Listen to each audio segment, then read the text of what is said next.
Okay, I decided to do a part two to the Republican presidential 2023 debates. They just did another one recently, so I decided I'm gonna go ahead and react to that. Since I reacted to the last one, I said I might react to another one, so I'm just gonna do that. But unlike last time, um, where I watched it and I reacted to it, I had watched it like most of it beforehand, and so I was essentially reacting to it a second time. But this time I haven't seen it at all. I just know that like it came out. So I have no idea how long it is. I don't know what they're going to talk about. I know President Trump is going to be brought up um, because he's still facing charges. So they're like all gang up on attacking him just like always.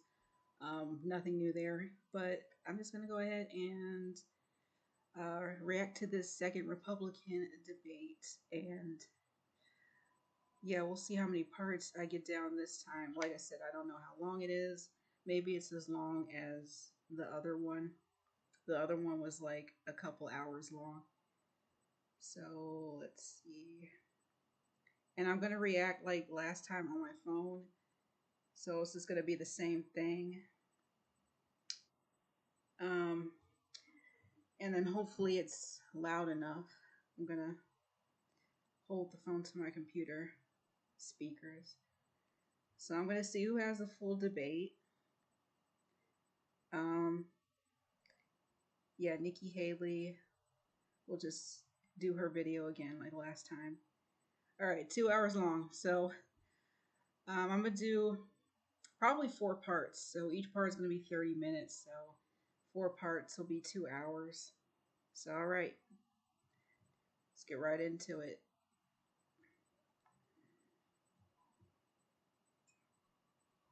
Got to add, of course.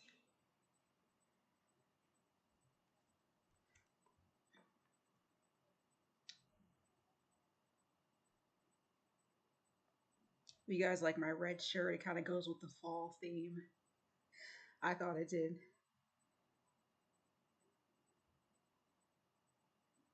Thank you very much. Good luck. Brett, thank you. Good luck to Dana and to the others. Thanks for watching, folks. Second Republican primary debate starts right now. High in the hills of California's Simi Valley stands a monument to one of the most beloved leaders in our nation's history. I'm gonna get right to the debate.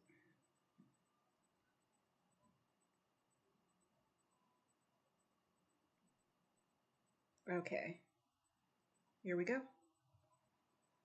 It's a place that makes you proud to be an American. Yet today our nation is drowning in division and incivility.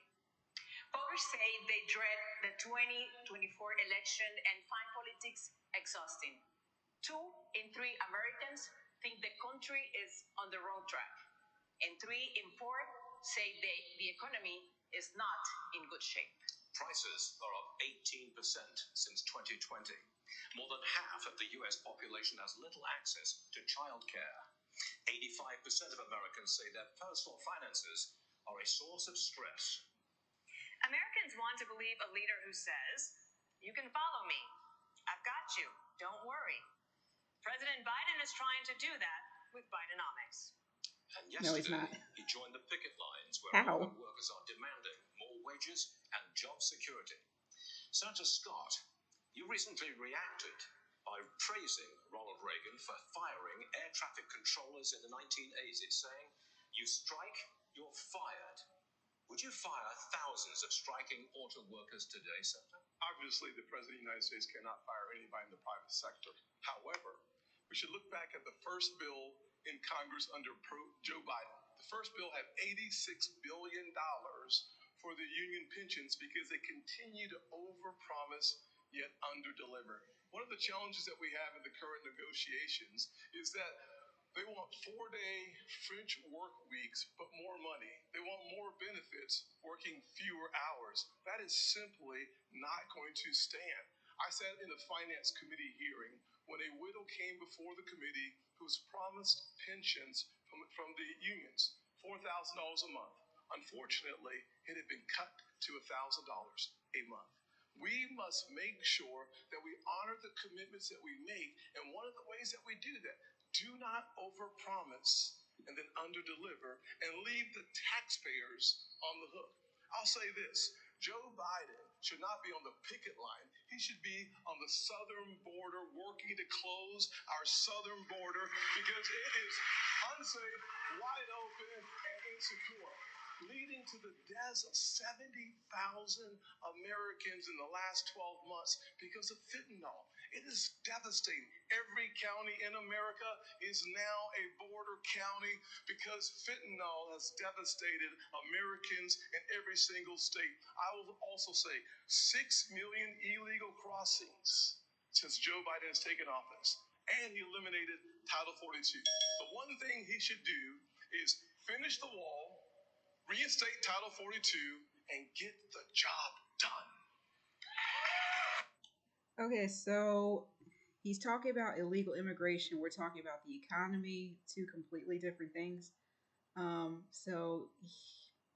He looked like he was starting to answer the question, and he veered off into another subject entirely. We talked about illegal immigration. I know in the last debate, maybe it'll come up again in this one, but right now we're talking about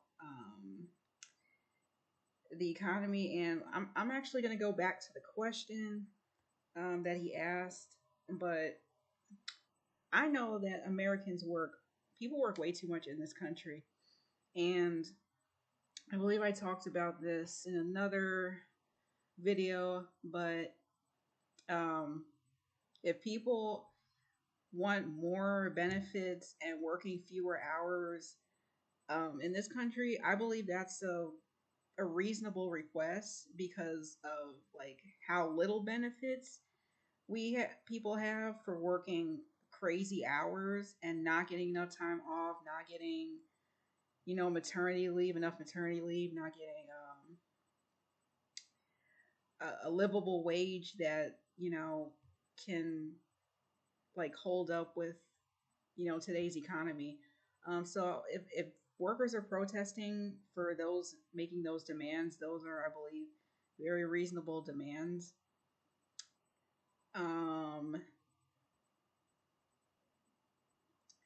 So yeah, I mean, how about just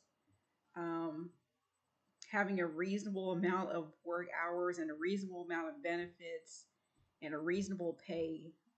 Let's just have a balance of those three things, and then you'll have happy workers that won't be protesting and leaving the job, making these demands. How about that?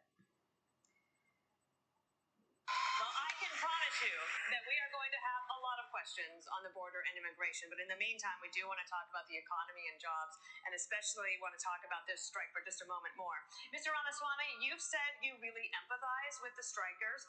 You're standing next to Senator Scott, and do you agree with what he said, or do you think he's wrong? I agree with some of what he said, for sure. I like the spirit of it. I'll say that I don't have a lot of patience for the union bosses. I think that's where he and I actually have a common view. I do have a lot of sympathy for the workers, however. People are going through real hardship in this country. I've been through hardship growing up. My father stared down layoffs at GE under Jack Welch's tenure at the GE plant in Evendale, Ohio. My mom had to work overtime in nursing homes in Southwest Ohio to make ends meet and pay off our home loan. So I understand that hardship is not a choice. But victimhood is a choice. And we choose to be victorious in the United States of America. You know what, if I was giving advice to those workers, I would say go picket in front of the White House in Washington, D.C.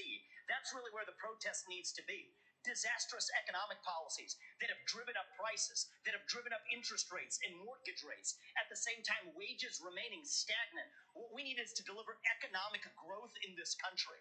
Unlock American energy. Drill, frack, burn coal, embrace nuclear energy. Put people back to work by no longer paying them more money to stay at home.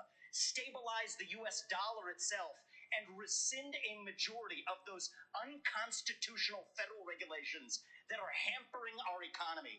That is how we unleash American exceptionalism.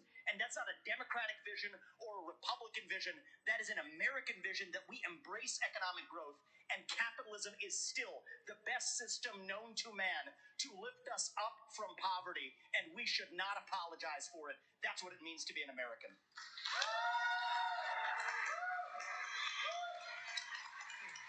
Together, the CEOs of General Motors, Ford, and Stellantis make 336 times the number of rank and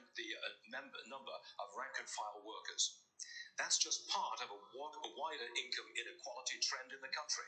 The richest 1% now controls 1/5 of all income. Vice President Pence, last week you said you side with American workers, but you also support how these companies operate. Which is it? Well, thank you for the question. I want to thank Univision and Fox Business for assembling such a wonderful forum. Look, I do disagree with something Tim Scott just said. Joe Biden doesn't belong on a picket line. He belongs on the unemployment line. I mean, look, I'm from the second leading manufacturing state in the country per capita. I was governor of the state of Indiana. We brought 12,000 factories back to America during our administration. I know something about manufacturing. And I got to tell you, while the union bosses are talking about class warfare and talking about disparity in wages, I have to tell you, I really believe what's driving that is Bidenomics has failed. Wages are not keeping up with inflation. Auto workers and all American workers are feeling it. Families are struggling in this economy. And Joe Biden's Green New Deal agenda is good for Beijing and bad for Detroit. We ought to repeal the Green New Deal, get rid of the mandates and subsidies that are driving American gasoline automotive manufacturing into the graveyard. And beyond that also, as President of the United States, I'll be standing with workers all across America, and I'll be standing for the right to work of every American to join a union or not join a union as they decide. Senator Scott, you were mentioned. Will you care to respond? There's no doubt that Joe Biden needs to be fired. That's why I'm running for president. I look forward to being the next president of the United States. I will also say, I know America can do for anyone what she's done for me. It's why we're focusing on restoring hope, creating opportunities, and protecting the America we all love. Growing up in a single-parent household, I wondered if the American dream would work for a kid in the inner city. I've got good news for every single child, whether you're in the inner cities of Chicago or the rural parts of Iowa. America and the dream, it is alive, it is well, and it is healthy. God bless these United States of America. Dr. Haley, you raise your hand. I think we need to look at exactly what happened. Biden showed up on that picket line, but why are those workers actually there? It's because of all of the spending that he has pushed through in the economy that's raised the inflation. So when you look at the fact that we are paying higher gas prices, higher grocery prices, $7,000 more a year for families, what we need to do is I came out with an economic plan. Eliminate the gas and diesel tax so that they have more money in their pocket. Let's focus on going after middle America and cutting taxes for middle America and collapsing those brackets. Let's get rid of unfair distortions like the state and local tax that they give to wealthy people in blue states and paid by red states. And let's make sure we make the small business taxes permanent. They only made those temporary. They made the corporate taxes permanent. Let's focus on what it takes to get more cash in the pockets of workers. That's when we'll be able to deal with strikes like this, not sitting on a picket line like Joe Biden is. Thank you, Governor Haley. We have other questions to get to about the economy. Allow me to. I just have to. I'm sorry. Allow me to. I'm sorry. I have to jump in because we're missing the point, and every other network is missing the point. The reason why people are striking in Detroit is because Joe Biden's interference with capital markets and with free markets. The subsidies, we're subsidizing the automakers and we're subsidizing the cars, and a particular kind of car, not every car. We're subsidizing electric vehicles. And when you decide that we're going to take all of your taxpayer monies, take $1 billion, subsidize a certain type of vehicle, and the batteries come from China. China controls 85% of the rare earth minerals. They're called rare earth because they're measured in parts per million. China is moving 100,000 pounds of earth in Indonesia, in Africa. They're literally destroying the planet so that we can make a battery that's in a car subsidized here. That's why they're striking, because they need 2/3 less workers to build an electric car. Joe Biden, this strike is at Joe Biden's feet. We question to Governor Christie. The government will shut down if Congress does not reach a deal by the end of this week. Vice President Pence warns that politics of, quote, Trump's populist protégés like Mr. Ramaswamy are a road to ruin for the GOP. If the government shuts down, should voters blame populist Republicans? Voters should blame everybody who's in Washington. All they have to do is listen to these protesters' demands. I know I've probably already said that. And they haven't done that. Like, Congress hasn't done that. What was this last strike they had with the, what was it, the railroad? I think it was a railroad strike. And that would have had a lot of like negative implications if they would have actually went on strike, because our imports and exports would have been messed up. I think the grocery stores would have been negatively impacted by that. I mean, that wasn't too long ago. I think that wasn't that this year? So yeah, I think they're talking about a different strike now. But yeah, people, Congress, they signed like they never followed up after they, like, pretty much forced these workers back to work. They never followed up on their demands. So I believe, that's a solution, is to actually listen to the demands of the protesters and like choose which ones are reasonable requests and actually grant them, so that they don't keep protesting and um, putting our economy at risk. Um, so I mean, it's actually not them that's doing that. It's the people in power who are just ignoring them. So yeah. See, they get sent down there to do the job, and they've been failing at doing the job for a very long time. And let's be honest about this with the voters. During the Trump administration, they added $7 trillion, $7 trillion in national debt. And now the Biden administration has put another $5 trillion on and counting. They have failed, and they're in the spot they're in now because none of them are willing to tell the truth. None of them are willing to take on the difficult issues. They just want to keep kicking the can down the road. And the inflation that Nikki spoke about is absolutely right, and it's caused by government spending. And that's why people all across this country are suffering tonight. And yet we don't get any answers because Joe Biden hides in his basement and won't answer as to why he's raising the debt the way he's done. And Donald Trump hides behind the walls of his golf clubs and won't show up here to answer questions like all the rest of us are up here to answer. He put $7 trillion on the debt. He should be in this room to answer those questions for the people you talk about who are suffering. And if the government closes, it's the blame. It is to the blame of everyone in Washington, D.C., who has failed to do their job and just plays to the grandstand. The next question is for Governor DeSantis.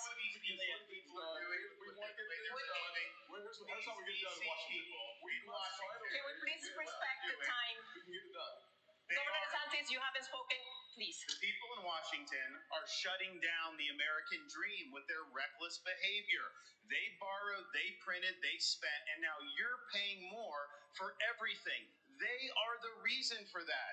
They have shut down our national sovereignty by allowing our border to be wide open. So please spare me the crocodile tears for these people. They need to change what's going on. And where's Joe Biden?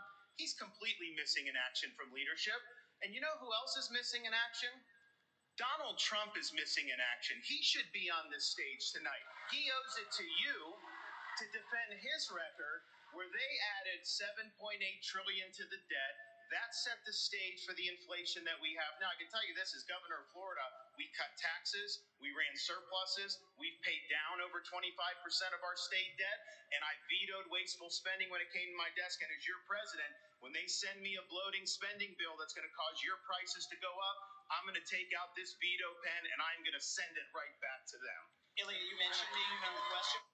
I know I don't have much to say on. I mean, we're almost 20 minutes in, but I haven't really like said much because they're talking about the economy. And not that I'm like not well versed when it comes to our economy, but I just don't like have much to say when it comes to that particular subject. I mean, I know our economy's obviously doing bad. It's on the news all the time. People are talking about it all the time. Um, but yeah, I would. I don't have much to say other than. I mean, it's a complex thing, like the economy, but I don't know. Let me think more about my answer. No, return back to the debate. But I do agree with the government spending. That's part of the issue. Um, Especially all the spending billions of dollars that we're spending still continue to spend in Ukraine. That's definitely adding to issues because we can't really afford that. And then spending on other things like housing illegal immigrants. I know that's most likely costing a lot of money um, to provide resources for them, and other things that the government should just not be spending on, that should be going towards the people's needs rather than their needs and their agenda. So that's definitely adding to the issue. Question that is on the minds of a lot of moms and dads and Americans, and I know that you've been thinking about it because childcare costs, they are up. They're topping $10,000 per month. Some families are spending up to half of their income on childcare, and they're having to decide: is it worth it for me to work, or does it not make sense for me financially? In 3 days, the billions of dollars in pandemic-era funding is going to end, and 70,000 daycares could close. So you had an effort to broaden eligibility for child care assistance. That fell apart last year.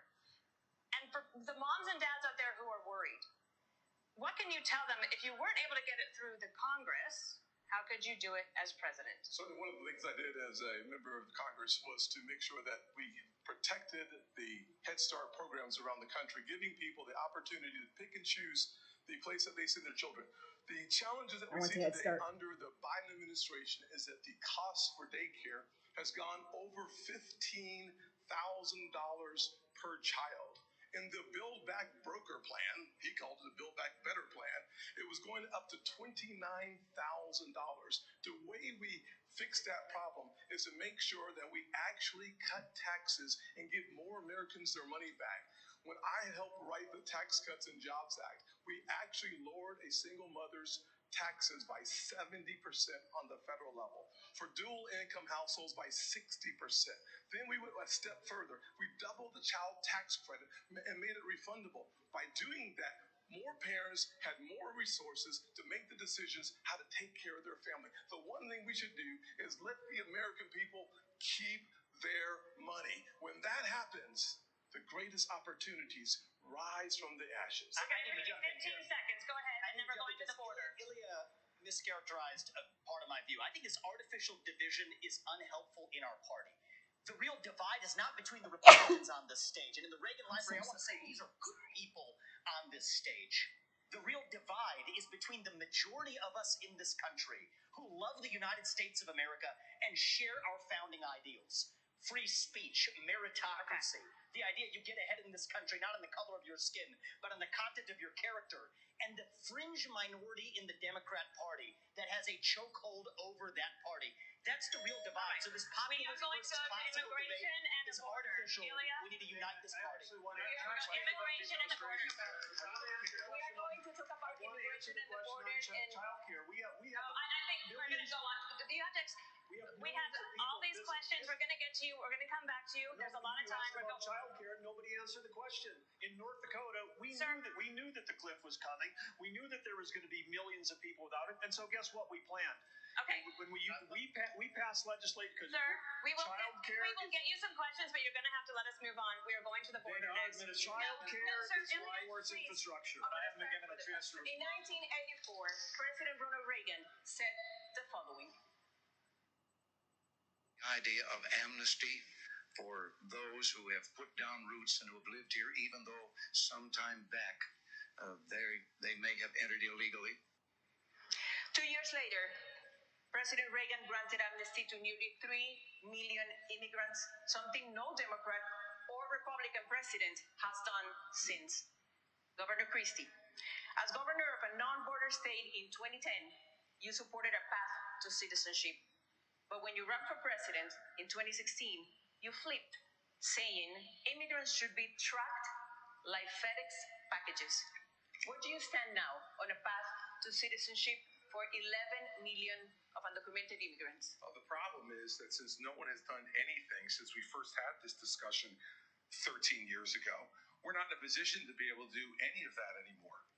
What we have to do now is first treat this like the law enforcement problem it is. Our laws are being broken every day at the southern border, every day. And Joe Biden and his crew is doing nothing about enforcing that law. They are letting it go. And by the way, they announced during the presidential race they were going to let it go. And we need to have a president who acts like I did as governor, enforce the law first and foremost. And that means what I'll do on day one is sign an executive order to send the National Guard to partner with Customs and Border Patrol to make sure that we stop the flow of fentanyl over the border, but also to make sure that we send a much different message. Okay, 11 million undocumented immigrants. I don't know. I forgot if she said if they're already over here, if they already crossed the border, if they're trying to get into the border. I wouldn't, if I were them, I wouldn't even like process them, because that's just way too many. I think there are already like plenty of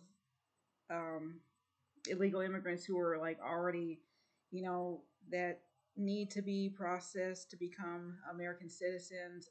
So we should just deal with them and wait until we're done processing the ones who are already, came here the right way. We should like prioritize them over the